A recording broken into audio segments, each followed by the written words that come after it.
in terms of you being a fan, I mean, where did it all begin? You know, as a pesky Texans fan. Yes. And also as Yeah, a UK person, I mean, how did you even find out about the NFL in the first place? And then second place, you get to choose your team. So why the Texans?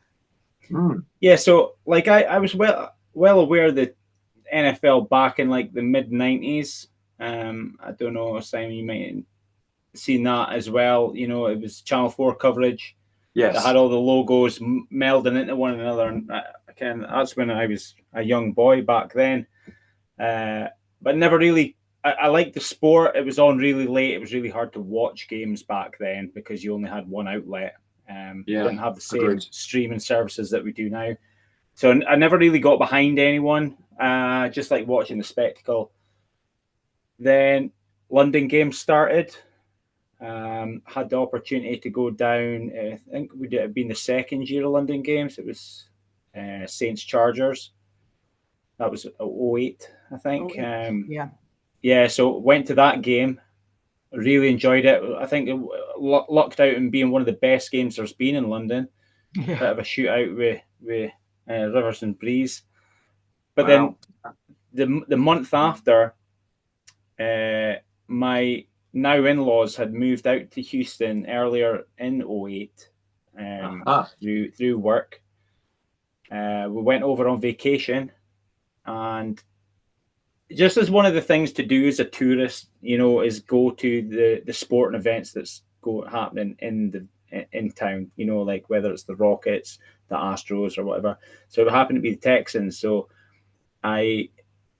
we all went to Texans Ravens, and had never been to a game like it before.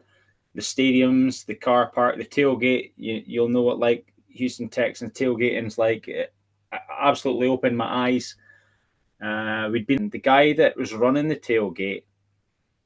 We got chatting to him, and he asked us if we'd been to a game, and I told him the story about the month previous, going to see the Saints Chargers games, and he's like, "Oh, do you support any of them?" I'm not really. And he said, "Well, where are you sitting today?" And this is back when I first went to a Texans game. So my father-in-law had bought me a Mario Williams jersey. I had a baseball cap and shorts. And he said, "Where are you sitting?" So we showed him our tickets, and he said, "Oh, no, you're not sitting there today." Oh, wow. So he swapped out his tickets with our tickets, and he had club level suite tickets, you know, where you don't even have to leave your seat to order food. They come to you and ask if you're wanting anything. And he said, "Sit here, order whatever you like. It's on me. I want you to have the best time today." So we did like 43-11 or something to the Ravens. Stadium was like emptying out. We sat there till the final whistle. We left. The guy had asked us to come back to his tailgate. So we went back. The tailgate was still going, you know, the DJ was now louder. There was more people as they were all flocking out. They were just inviting anyone in. And he come to us and he was like, "How was that?" And I was like, "Absolutely amazing. Thank you so much for making that such a wonderful experience." And, you know, even though we got beat, I seen how much that Southern hospitality was. And I just loved the stadium. You know, it was Reliant back then. There was just something about it. And ever since then, I've been a Texans fan, and I've just followed the team. Yeah. So kind of a family connection, I Yeah. mean, a lot of people I think have that. They know someone, back in the States, or they've gone to a game, and oftentimes it is your first game that you go to that you fall in love with that team. Mm-hmm. Yeah, it absolutely was. And the result didn't matter. So it was completely a life event for you, that first game. You know, in absolutely. America, there's nothing like it. I know that I've been fortunate enough to firstly go to London games, and I've been fortunate as well to go to American games. And honestly, I think there's just not been horrible, but there's no comparison. And as you say, with the whole experience of the whole day, it is game day. With the tailgating and and it's just, I mean, complete strangers all around you, and you're high-fiving them and everything, you know, and it just seems so much more fun, I suppose, you know. Yeah, it is. It's just fun. Like the guys know how to do it. They've been doing it for a long time. And the Texans at that point in time would have only been 6 years old. Yeah. So at that point in time, these guys had not had football in Houston for a couple of years. So, you know, they really went after it, and you're just lucky to. I wasn't there for the start, unfortunately, but I've certainly been there for the journey. Yeah. You've been there for the majority at this point, you know, because Texans are a newer team. I mean, to me, sometimes it's hard to believe they're the newest team in the league, but they definitely are. And it takes a while sometimes, but the Texans have already shown a lot of excellence in their earlier years. Mm-hmm. Yeah. Just lucky to have seen. I've been there for that transition from like maybe a whipping boy team to a really good team, because they were starting in that 08 season. They were probably starting to build that nucleus that probably went to, you know, the Bulls on Parade, the 2012 team that probably could have went to the Super Bowl if Matt Schaub hadn't broke his foot. You know, well, you know what? There is all that. I mean, Texans, y'all are in the same boat as the Jags of, you know, one of the 4 teams. I think it was Bleacher Report today that posted a graphic that reminded us of the 4 teams that haven't been, and it's like, oh, thanks, I forgot. So it's kind of nice, you know. I mean, you have that to look forward to. It's in the future at some point, you know. Yeah, it will happen. It will happen for us both. So. Yeah, it will come. As far as the tailgate goes, there's nothing like Texas barbecue, is there? So we went to one of the away games, and we're at Houston, and I mean, there's such hospitality. We were invited to the tailgate, you know, and you know, division rivals, but honestly, the hospitality was just so good. Yeah, it was so nice. So yeah, but we find that generally with most teams. I mean, you know, last weekend at the Raiders tailgate, I mean, you know, the Raiders perhaps have got a bit of a reputation, you know, from the you know, the black hole and the like, but they were great. So yeah, they're an okay bunch. Yeah, I found myself getting turned around when I was at the Texans Raiders a couple of years ago, and we were walking through like one of the top corners of the car park, and it was tight up there. You know, it's thin alleyways to walk through wearing the opposing team. I'm telling you. But it was all in good faith, because we had my friend's little girl with us. She'd been 6 or 7 at the time, and the guys were booing us really bad. And then she was at the back with her dad, and then they kept going to her, "It's okay, we don't mean it," you know. So it's all just part of it. Yeah, it's all part of just friendly rivalry. Yeah, which is good. Yeah. We've seen you on the telly. We've seen you on the TV. How on earth did that come about? I live in Lorskirk, Scotland, and I'm a huge Texans fan. Kilts are all about Scottish pride. Now they're about pride in my favourite team. Yeah, that was kind of a shot out of the blue. Lucky enough to have been picked. I really don't know how they landed on me, knowing all the fans that are out there. But NFL UK got in touch with me via Instagram, saying that an advertising agency in the US were wanting to use footage of mine from way back when I had a film, like some footage done here when I won Super Bowl tickets. I don't know if you'll remember that footage.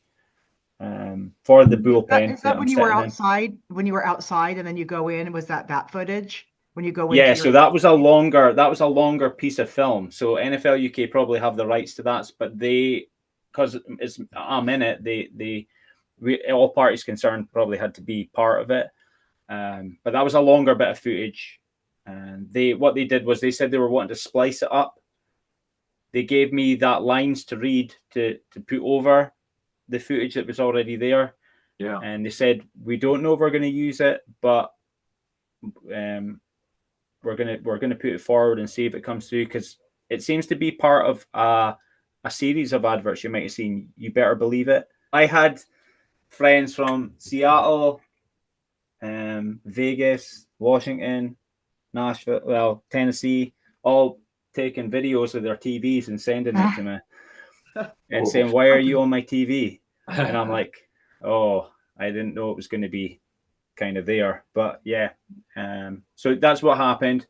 And luckily enough, it got picked to get used. And I think it's just to say how you better believe it. Like, you better believe how far these fans are willing to go. Yeah, I'm just very fortunate that they decided to run with with me, giving me my own one. Absolutely unexpected. So it's nice. Cool. It's nice. Has it improved how you're received in the US? You know, I mean, are you well known in the US now, or particularly in Houston? I wouldn't say. Well, I don't know about this. Like, I haven't had a chance to be over since it's dropped. I don't know if I'll be out this year. Me and my wife, we just had a baby 2 months ago. Okay. So congratulations. Yeah, little boy. So I don't know if we're gonna make that journey. You know, we've got time to decide on that, but it would be interesting to see if there's more recognition there. But when I won my Super Bowl tickets, I remember with the post of the Facebook page, the whole video that got posted when that happened. I remember being at a tailgate. I had guys coming up and going, "Hey, you're that guy with the shed from Facebook." And I'm like, oh, really? Yeah, I suppose I am that guy with the shed. So, yeah. I don't know if the shed's more famous than me. I mean, shed seems kind of shed doesn't really do it justice, does it? We'll have to think of a different name for that. Well, I call it a fan cave because like absolutely, everyone's welcome, not just the men. So you got a lot of stuff. As a woman, I always change it to fan cave from man cave. So. Yes. Yeah. It's only fair. It is. Wow. Well, like what are the American fans? I know Simon's found this out, you know, just with coming over here and stuff. But I've told people, if you're a British person or, you know, or German or whatever, and you ever go to an American tailgate, they will love you. Because we really warm up to, especially so many of them are so surprised that there are fans overseas, and they're like, "Oh, listen to your accent, you're so cool." So I'm just wondering if you get that when you're here. I do get that a little bit, but like, I'm quite understated, believe it or not. Like, I'm not that loud. I'm quite reserved, even though I'm wearing all this gear. I'm not really front and center. Like, I'm not wanting to. I just go to be a fan, and if people want to come and see me, and like, I don't really push myself forward very much, which is maybe one of my downfalls, but it's just not what I do. It might not seem that way because, you know, the advert and stuff like that, but I'm just not like that. So sometimes I maybe get missed a lot, believe it or not, because there's far more interesting people there. or they're more bombastic or something. I don't know. Louder, I think is the word. Yeah. And well, I think British people in general tend to be more reserved, and that's why you know, a lot of them don't even dress up and stuff. And we've been trying to kind of push that in London for a long time. Like, hey, you can dress up and you can be a big fan and really dress for your team and stuff, because that's kind of how we do it. And I know Simon has said that, you know, when he's in his gear, I mean, then he's not him. So you can kind of be who you really aren't. And I mean, I know that it's more costume for you, not really face or whatever, but you probably feel a little different. Yeah, of course. Yeah, Simon's completely right when he says that. Transformed. Yeah. Yeah, it is another persona, and it's a game day persona that allows you to maybe like jump boundaries that you might not have had the opportunity, or you might not have done as yourself, you know, or have the confidence to, or even the confidence. I find, you know, it's easier when I'm like this to do crazy things than when I'm just the normal average old guy, you know. So because maybe it's expected more that like people are see you like this and they're like, oh my god, that guy must be really like an extrovert or whatever, but really you might not be. But no, you can put on the mask, so to speak, and that's you. Yeah, Right. the important thing to also be aware of is my personal belief is that okay, I choose to dress up somewhat more flamboyantly than others, but that doesn't make me any better or any more of a fan than anybody else. Because I'm a bit, unsure about the word super fan or Yeah, I even don't like it. we're all fans. Okay, we all Yeah. choose to dress differently, but we're on a level peg. We're on a level playing field, and I'm no better than anybody else. This is just how I choose to represent now. Like I could quite easily have stayed how I was the first game, wearing just my cap, my shorts, and my top, and it would have been no less a fan for it. Absolutely. Exactly. That's our message is there's no one way to fan, and it doesn't make you. I mean, some people are like, oh, you've never been to a live game, so therefore you're not. You can watch it at home. You can go to a live game. You can have season tickets. You can wear a jersey. You can wear street clothes. You're still a fan, You're a fan. Yeah, you are still a fan. Yeah. I feel, Simon, and I don't know about you, Rene, but when you are in your game day gear, like how we dress and how we do it, yeah, I feel more of an ambassador for the team for it. Yes, absolutely. You are promoting your team, as am I. So, and it draws attention to the team, and that's what it's all about. AFC South teams need attention drawn to them. So, you guys, I mean, every time somebody looks at either of you guys, they're thinking of your team. And, if they see him, they're thinking Jags. And I mean, that's a good thing because they don't get a lot of attention sometimes, And also, I don't know if you have people like this, but we have a lot of people that follow that are from other teams. And they're like, when I don't root for my team, I'm rooting for you because, I like the content or whatever. So you probably have that too. And people are rooting for the Texans because of you. Yeah. Like there's guys at my work probably never watch the game, but they ask every week how we've got on just because they know how big a fan you are and they hope you win. Yeah. Well, in terms of winning, I mean, what do you reckon about the game coming up then? I mean, two division rivals, Injuries.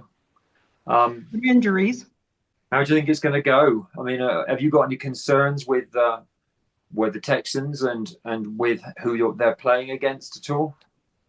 Well, we've had the concern all year that our defense is absolutely elite. Yeah. Yes. Absolutely elite. But our offense has chosen this year to stall really badly. Like I think we are lowest on points per game at just over 15, and we still can't get wins. That's a real concern. The fact though we've got Money Mills starting under center, I think that brings a new element. The Jags have probably been preparing for him because they've seen how bad CJ was. I think they probably would have turned their attention to how they can shut down Mills. Obviously the backup, but he's a good backup. He's been with us a couple of seasons now. He's not just a guy off the street. He's been in the system for many years. We just need to hold it. It's his opportunity to shine now, isn't it?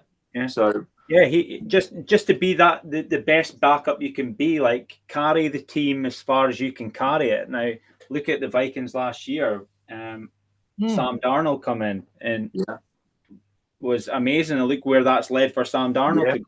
Yeah.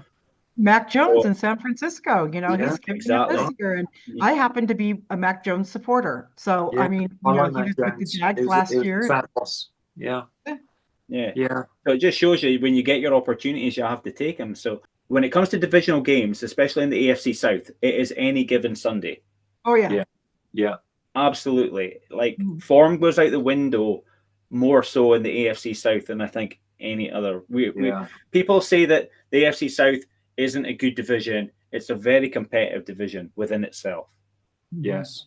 You don't know, even if the Titans are bad. You don't know if they're going to be. What's the saying? The Jags are going to jag. So we're seeing less of that now. But I think it's going to be a good game. I think it's going to be a close game, and I think it's going to be all down to who makes the first mistake.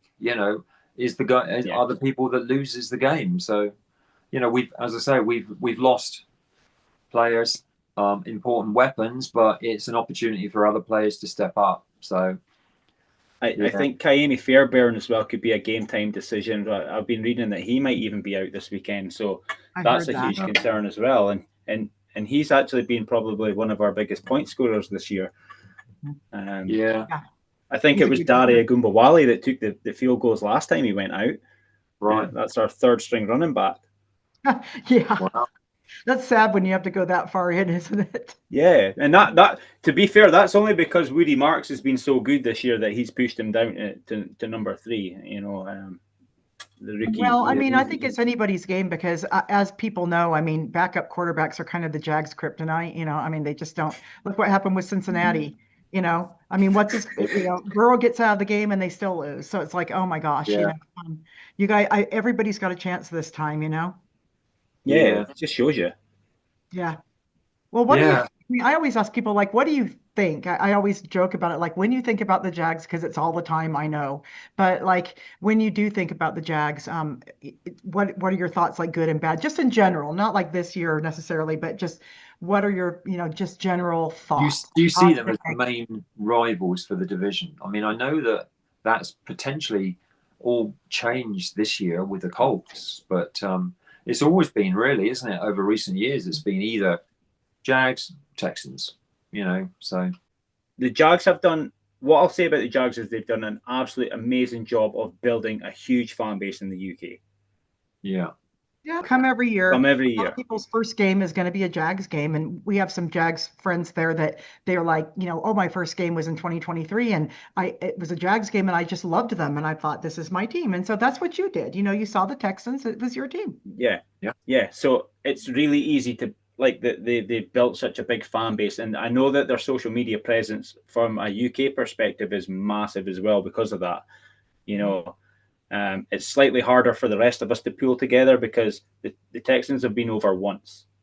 Mm-hmm. Yes. It was against the Jags. So it was against the biggest fan base in the UK 2019. in a division game. 2019, maybe? 2019, I think it was. 2019, yeah. Haven't been out to the Jags stadium yet. Might as well wait till they have the new one. Yeah.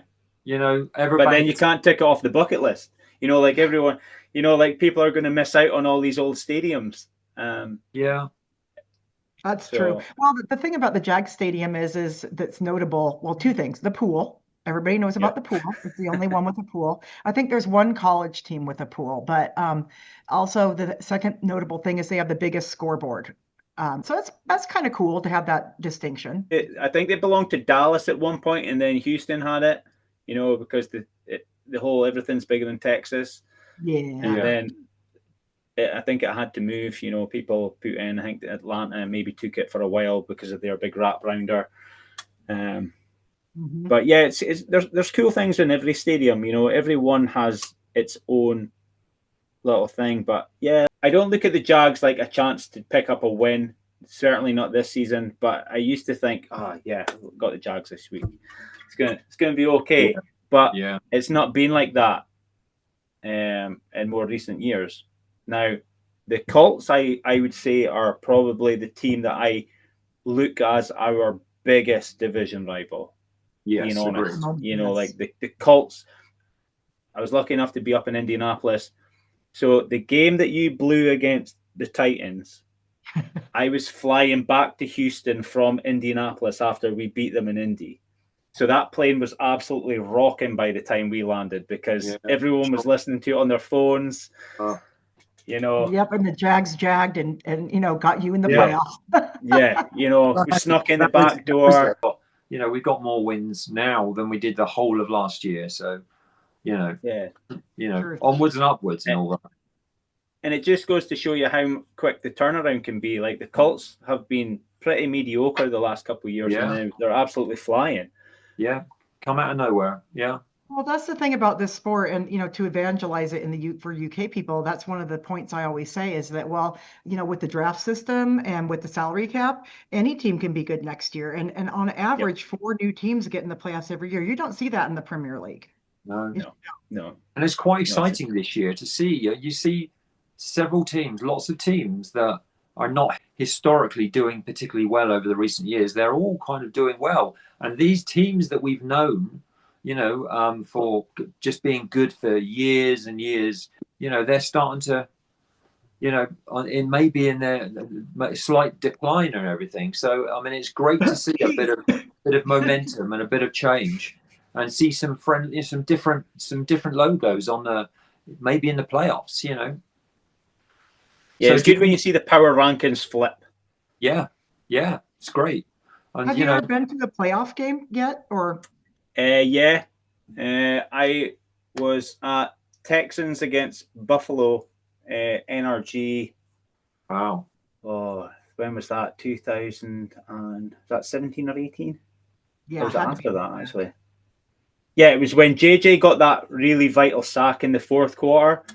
And then we sent it to overtime, and I actually extended. I'd been on a 3-week vacation and caught them playing in a few places, and me and my wife extended our holiday for that game. It's worth it for a playoff game. It's life change, Yeah, honestly, NRG was absolutely bouncing. It was like vibrating. It was humming. I've only seen that a few times as well, but there's nothing like a home playoff game. If you're ever lucky enough to get a home playoff game, that's so awesome. Yeah. That's what winning the division's all about, right? So, you need to win that division, especially if you're a Southern team. I feel, because if you end up having to go up to Baltimore or you have to go to Kansas, every time it seems to be you have to go through these cold climbs, and you're absolutely not used to it. We've seen the Dolphins struggle up there. Everyone seems to struggle, or you have to go through Buffalo. Those yeah, exactly. You have to go through these cold climbs. So if you can keep it in-house, keep it down in the south where you're comfortable, like we can keep it inside. You can, you've got the roof, yeah, it makes such a difference. But it always seems to be you can never lock in that number one spot, and I know, that's the most frustrating thing. Well, the Colts sort of have somewhat of a. I was going to say they have a lock on it, but there's never a lock, But they've been, last few weeks number one in the AFC, so you never know. Well, we're halfway through, so still lots that can happen. So It's wrong for me to say that I'm pleased that CJ's not playing, but I mean, it's kind of a shame because he's good at what he does. He's not as good as Trevor, of course, but going up against our defense is going to be a scary proposition. It's going to be tough. Yeah, like those guys in the backfield are ball hawks. The guys on the defensive line, very aggressive and get after the ball, and we play very much like San Francisco now. The way D'Amico Ryans has got them playing. Fast, it's the best thing to happen to the Texans in a long time. D'Amico Ryans. I mean, he's such a good coach. Yeah, it all come at the right time. I think there was the rebranding, the new logos, the new uniforms, a blast from the past. A former linebacking captain was now running the ship. It just seemed to be, and that was on the back end of what I would say was some of the worst years of Houston Texans football. We moved on from Bill O'Brien. We bounced about head coaches. Guys were telling. Where people were screaming to sell for Cal McNair to sell the team. He wasn't that interested in it. It was his dad's team. But I've seen a complete turnaround in how the Texans have attacked their PR with their fans, and everything come at the right time. I was lucky enough to meet Cal McNair in Vegas for a short time after how when you're traveling, like we've got the Traveling Texans as our away group, and they put on things and events and always get a picture somewhere. And we actually shut down the strip outside the Bellagio because there was that many people turned up. The police were actually having to move us on. And Carl come out of a van. Him and Hannah come out of a van, and everyone was like mobbing them, and they were walking up to the Bellagio, and I happened to get a chance to speak to him briefly, and that's a guy who at the time was worth like almost $4 billion, and he took the time to talk to me, a guy wearing horns and a kilt, and he spoke, and he was just really pleasant. really friendly. Hannah was pleasant as well, really nice. And when I seen that, and this is after all that noise about sell the team, I was like, you know something, I'm going to support this guy because there's more to this guy than we're getting to see. Mm-hmm. We just haven't seen it yet. And there usually is, you know. Yeah, and he's been doing his best to turn it around, and he does. You know, everyone's like owners and stuff. We all get involved, and Carl gets involved as well. Training camp, he does Carl's cookout. You know, he cooks burgers for families and stuff. Mm-hmm. So they really give back. And Hannah, you might have seen her doing some pressers and stuff. She's like very defending of the Texans and who they're up against, and she really gets into it. You know, some of the footage you've seen of her not very interested up in the owner's box and all that that's just a fan. That's just a fan of her team who's just very upset about the result and how it's going.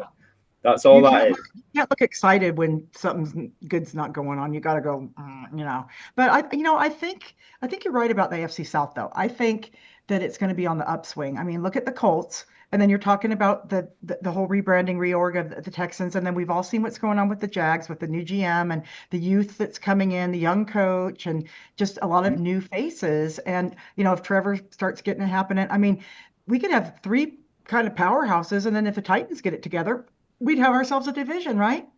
Yeah, and look at the Titans putting in a new stadium.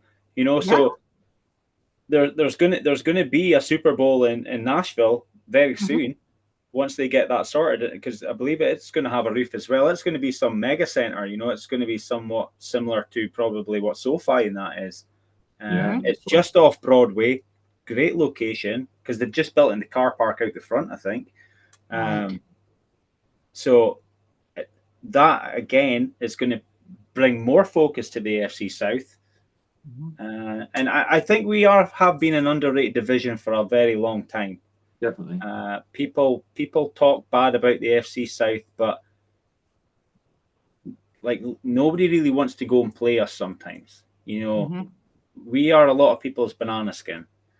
Well, and you know what? I mean, my dad used to say the most dangerous thing that you can have, you know, is potential. You know, so like basically somebody that's got a lot of potential sometimes leans back on that and doesn't work as hard. So I think you're right. I think the South could come out of the nowhere, and you know they're never favored. So when somebody comes into one of those teams, they're like you said, easy win, but maybe not so easy. You know. Yeah. It's like Jags against Raiders. I mean, everybody was saying to me, "Oh, that's going to be an easy win."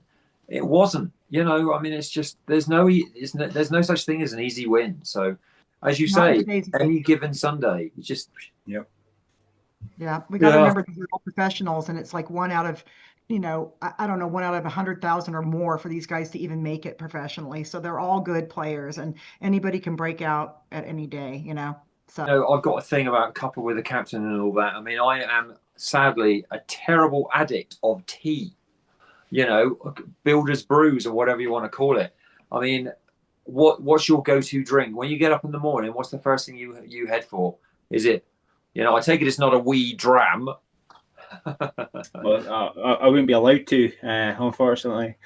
I am not the biggest tea drinker at all, or coffee. I think in the morning it's a bit early for an iron brew. You'd have furry teeth in no time. But I have seen myself recently drinking a lot of honey, ginger, and lemon. Nice, so, yeah, that does it. Yeah, I've started drinking ginger tea, which is that's. How do the Jags perceive the most hated man in Houston? Out of the Jags, Al Shaair. Yeah. You know, they don't like him. They don't love him. I mean, I remember I was actually at the stadium when all that happened. You know, and you know the tussle on the sidelines and things. So there's they're not the Jaguar. I think any Jaguars fan, you know, is probably Shaair is probably their least favorite player in not only in the Texans but probably in the whole of the NFL. I would imagine that's how I feel. So yeah. So what do you think? What do you think of him? I'm, you know, he's a hard-nosed, old-school linebacker, who can let his head get the better of him. Yeah. Like, and I know how you feel. Like, look what happened to CJ at the weekend, and that was nothing near the same hit. You know, that just happened to be an unfortunate event. But I hate when these things can overshadow the game. Yes. Mm-hmm. You know, like the commentators can bring it up numerous times. It's not going to change what happened. He's not likely going to do it again. So lightning won't strike twice. No. There's been a long history of Texans linebackers and Jags quarterbacks having, like, you know, the big hits. You know, Brian Cushing on Blake Bortles a few times, I believe, and this goes way back. You know, so I just hope that doesn't overshadow the commentary team's take on this game. I don't think it will. I think that people, as you say, they're aware of it now. You know, everybody's aware of it, and so I just don't think it'll be. I don't think it'll be an issue that it. You know, I don't think anything like that will happen again.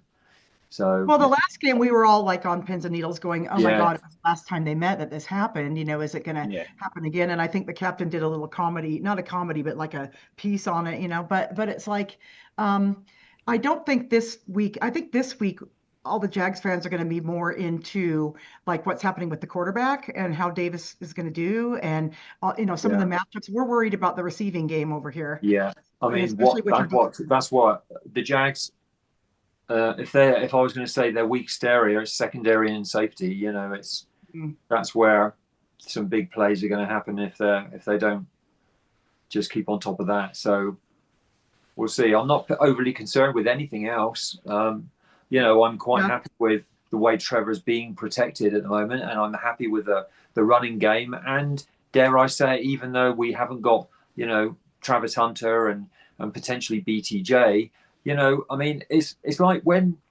last week they were saying, oh, Travis Hunter's not playing. You know, I mean, what are we going to do? I mean, I'm sure Parker Washington was turning up and go, hello? Yeah. What about me?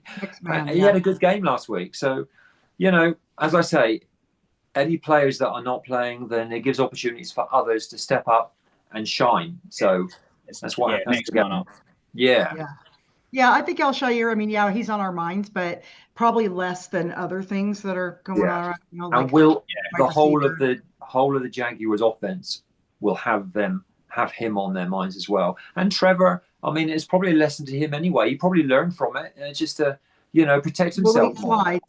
No late slides. So no late slides, and I'm sure like the Texans defense were drilled on what not to do and not how to. You know, because they don't want that reputation. Yeah. They don't want to be like seen as the Saints headhunters or whatever, you know. I mean, I do think the Texans defense does have a bit of a reputation just for being super tough, as you know, like with JJ, you know, and like Shaair, and it's not a bad reputation. I mean, it's good when you've got a tough defense. Everybody wants it for themselves, but they don't like it in the opponent. Yeah. So, you know, I mean, I think you have that reputation, but it's not necessarily a bad thing. I mean, we all know the Texans defense has the least points allowed. I mean, So maybe one of your keys to success will let us drive all the way down the field to the 1 or the half-yard line and then turn the ball over, because we don't seem to have a jumbo package big enough to get it that half-yard in the end zone. I will say that that's one thing the Jags are good at is turnovers. So we seem to use all 4 downs on running plays that will not get half a yard when we get down the goal line.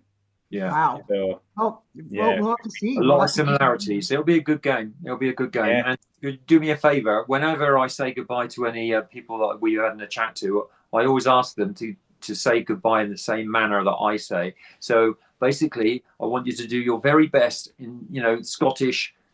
Cheerio. Cheerio. Cool. I love it. Thank you for your time. Thank you. Yeah, thanks a lot. Have a good weekend.